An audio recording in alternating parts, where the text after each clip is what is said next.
నమస్కారం. ఈనాటి మన ప్రత్యేక విశ్లేషణకు స్వాగతం. ఈరోజు మనమొక అద్భుతమైన ప్రాచీనమైన భారతీయ తత్వశాస్త్రం అదేనండి కర్మ సిద్ధాంతం గురించి మాట్లాడుకోబోతున్నాం. కర్మ అనగానే మనలో చాలామందికి అదంతా మన తలరాతలే అన్న ఒక నిరాశావాద భావన కలుగుతుంది కదా. కాని నిజానికి అసలు సత్యమది కానే కాదు. కర్మ అనేది మనని బంధించేది కాదు, మన బాధ్యతను పెంచి మనకొక గొప్ప శక్తినిచ్చే అత్యంత అద్భుతమైన తార్కికమైన విధానం. అసలీ కర్మ ఎలా పనిచేస్తుంది, దీని వెనుక ఉన్న అసలైన మెకానిజం ఏమిటి అనేది ఇప్పుడు ఈ విశ్లేషణ ద్వారా పూర్తిగా అర్థం చేసుకుందాం.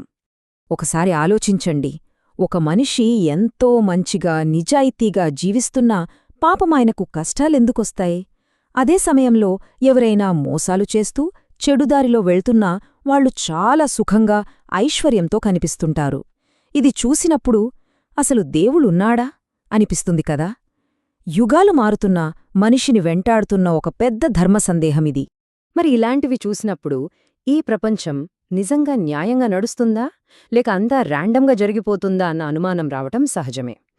సనాతన ధర్మం దీనికి చాలా లోతైన లాజికల్ సమాధానం ఇస్తోంది. ఈ విశ్వం ఏమీ గాలివాటంగా నడవడం లేదు. దీని వెనుక కనిపించని కానీ పర్ఫెక్ట్గా పనిచేసే ఒక సిస్టమ్ ఉంది. అదే కర్మనియమం. సరే, అసలు విషయానికి వద్దాం. ఈరోజు మనం ప్రధానంగా 5 విషయాలు చూడబోతున్నాం.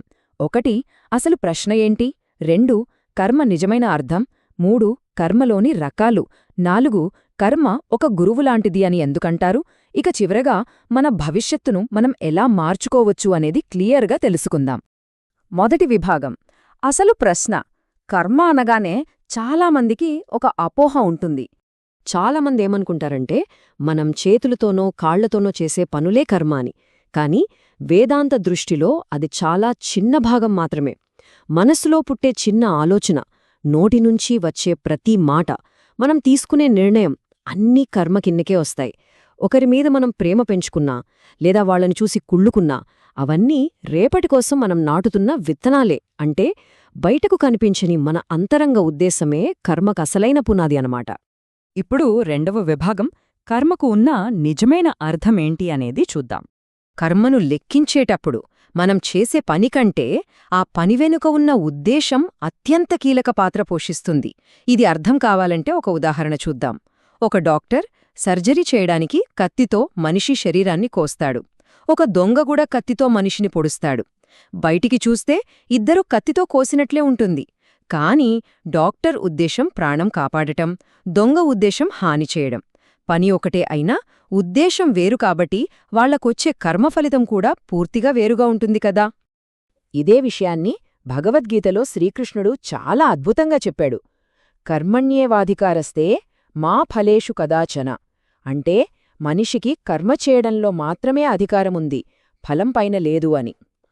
ఇక్కడ కర్మయోగమంటే ఏంటంటే ఎలాంటి అహంకారం లేకుండా, రిజల్ట్ గురించి టెన్షన్ పడకుండా మన డ్యూటీ మనం చేయడం. పని వదిలేమని కాదిక్కడర్థం, ఆ పనిని ఇంకొంచెం పవిత్రంగా చేయడమే అసలైన కర్మ. ఇక్కడ ఈ రైతు ఉదాహరణ చూడండి, చాలా ఆసక్తికరంగా ఉంటుంది. ఒక రైతు భూమిలో విత్తనం వెయ్యగలడు, కలుపు తీయగలడు, రక్షించగలడు. కాని వాన ఎంత పడుతుంది, పంట ఎంత వస్తుంది అనేది ఆయన చేతిలో ఉండదు కదా. అచ్చం అలాగే మనం మన పని కరెక్ట్గా చెయ్యాలి, కాని ఆ కర్మఫలితం ఏ రూపంలో వస్తుంది, ఎప్పుడు వస్తుంది అనేది ఖచ్చితంగా మన కంట్రోల్లో ఉండదు. ఇప్పుడు 3వ విభాగంలోకి వెళ్దాం. కర్మలో 3 రకాలు. మనిషి కేవలం ఈ శరీరం కాదని, జీవాత్మ తన కర్మ విత్తనాలను తనతో పాటు మోసుకుంటూ ప్రయాణిస్తుందని మన ఉపనిషత్తులు చెబుతున్నాయి. ఇందులో మొదటిది సంచిత కర్మ. ఇది ఎలాగంటే ఒక పెద్ద గోడౌన్ అనుకోండి. అనేక జన్మలుగా మన ఆత్మ కూడబెట్టుకున్న మంచి చెడు కర్మల మొత్తం బ్యాలెన్స్ ఇది. కరెక్ట్ టైం కోసం ఎదురుచూస్తూ విత్తనాల్లాగా ఈ సంచిత కర్మ ఖాతాలో ఇవన్నీ సేఫ్గా ఉంటాయి. రెండవది ప్రారబ్ధ కర్మ. ఆ పెద్ద గోడౌన్లోని సంచిత కర్మలో నుంచి స్పెషల్గా ఈ యొక్క జన్మలో అనుభవించడానికి తెచ్చుకున్న ప్యాకేజ్ని ప్రారబ్ధ కర్మ అంటారు. మనం ఏ కుటుంబంలో పుట్టాం, మన హెల్త్ ఏంటి లాంటి స్టార్టింగ్ కండిషన్స్ అన్నీ ఇది డిసైడ్ చేస్తుంది. అయితే ఇక్కడొక విషయం, పేదరికంలో పుట్టడం కేవలం ఒక స్టార్టింగ్ పాయింట్ మాత్రమే, అదేమీ ఎండ్ కార్డ్ కాదు సుమా. అందుకే ఇక్కడ అత్యంత కీలకమైన పాయింట్ ఏంటంటే అది 3వది, అదే ఆగామి కర్మ.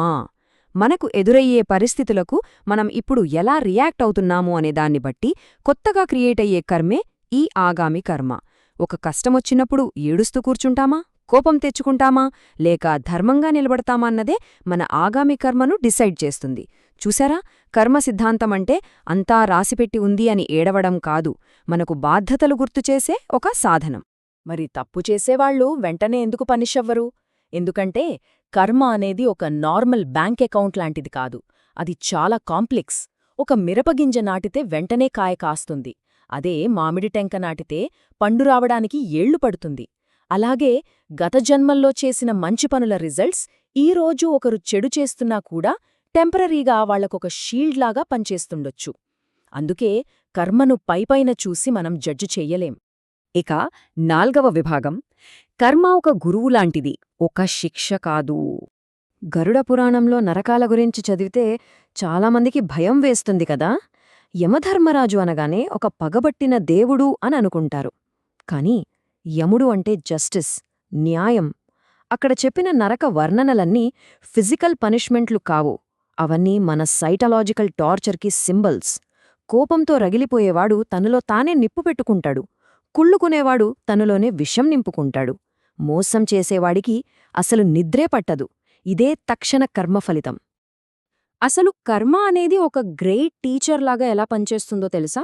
విపరీతమైన ఈగో ఉన్న జీవాత్మ కష్టాలు పడిపడి ఎలాగైనా హంబుల్గా మారతాడు. విపరీతమైన అత్యాశ ఉన్నవాడికి కర్మ ఒకరోజు సాటిస్ఫాక్షన్ నేర్పిస్తుంది.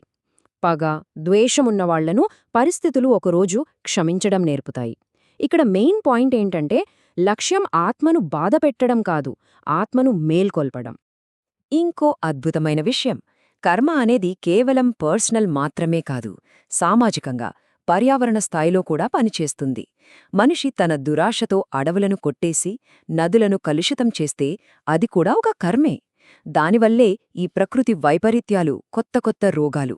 ఇది దేవుడి కోపం కాదండి, సింపుల్గా కారణం మరియు ఫలితం. మనం నేచర్కి డ్యామేజ్ చేస్తే అది తిరిగి మనకే డ్యామేజ్ చేస్తుంది. చివరగా 5వ విభాగం, భవిష్యత్తును మార్చుకోవడం. అసలు ఈ ఫిలాసఫీలో ఉన్న మోస్ట్ పాజిటివ్ పాయింట్ ఇదే. మన ఇతిహాసాలు చూస్తే కర్మ ఎంత పవర్ఫుల్లో అర్థమవుతుంది. మహాభారతంలో దుర్యోధనుడు తన ఈర్ష్యను అస్సలు వదులుకోలేదు. చివరికి ఆ కర్మే వాళ్ల వంశాన్ని మొత్తం నాశనం చేసింది. అదే రామాయణంలో శ్రీరాముడు రాజ్యాన్ని కోల్పోయినా సరే ద్వేషంతో కాకుండా చాలా ధర్మంగా దాన్ని యాక్సెప్ట్ చేశాడు. మనకు జరిగే అన్యాయాన్ని మనం ఆపలేకపోవచ్చు, కానీ దానికి ధర్మంతో ఎలా రియాక్ట్ అవ్వాలి అనేది మన చేతుల్లోనే ఉంది. అదే మన గమ్యాన్ని మారుస్తుంది. మరి ఈ కర్మను, మన సంస్కారాలను మార్చుకోవాలంటే మన డైలీ లైఫ్లో ఏం చెయ్యాలి? కోపమొచ్చినప్పుడు ఒక్క క్షణం ఆగడం, అత్యాశ తగ్గించుకోవడానికి దానం చేయడం, వీలైనంతవరకు సత్యాన్ని మృదువుగా చెప్పడం, ఎవరినీ మోసం చేయకుండా సంపాదించడం, మరియు పడుకునే ముందు ఒక్కసారి మన మనసును మనమే చెక్ చేసుకోవడం. ఇలాంటి చిన్న చిన్న అలవాట్లు, నిజమైన పశ్చాత్తాపం మన కర్మబంధనాలకు అద్భుతమైన పరిష్కారాలు. సనాతన ధర్మమిచ్చే అతిపెద్ద భరోసా ఏంటో తెలుసా? ఎవరూ ఇక్కడ శాశ్వతంగా పాపులు కాదు. ఒక గదిలో ఎన్ని ఏళ్లుగా చీకటి ఉన్నా సరే ఒక్క చిన్న దీపం వెలిగిస్తే చాలు, చీకటి మొత్తం మాయమైపోతుంది. అలాగే అజ్ఞానం వల్ల ఏర్పడిన కర్మబంధాలు కూడా సరైన జ్ఞానం వచ్చినప్పుడు కరిగిపోతాయి. కర్మను ఒక అద్దంలాగా వాడుకొని మనల్ని మనం సరిదిద్దుకోవాలి తప్ప ఎదుటివాళ్లను తీర్పు తీర్చడానికే వాడకూడదు. ముగించే ముందు ఒక్కసారి డీప్గా ఆలోచించండి. సరిగ్గా ఈ క్షణంలో మనం మన మనసులో ఏ విత్తనం నాటుతున్నాం? కోపమా, దయనా, అబద్ధమా, సత్యమా, లోభమా, లేక సేవభావమా? జరిగిపోయిన దాన్ని మనం ఎవరూ మార్చలేం, కాని భవిష్యత్తు అనేది పూర్తిగా మన చేతుల్లోనే, ఈ క్షణంలోనే ఉంది. మనం వేసే ప్రతి అడుగే మన ప్రతిస్పందనే మన కర్మ. కర్మ అనేది భయపెట్టే రహస్యం కాదు, అది మన జీవితాన్ని బ్యూటిఫుల్గా డిజైన్ చేసుకునే ఒక మహాశాస్త్రం. విశ్లేషణను చివరి వరకు చూసినందుకు ధన్యవాదాలు.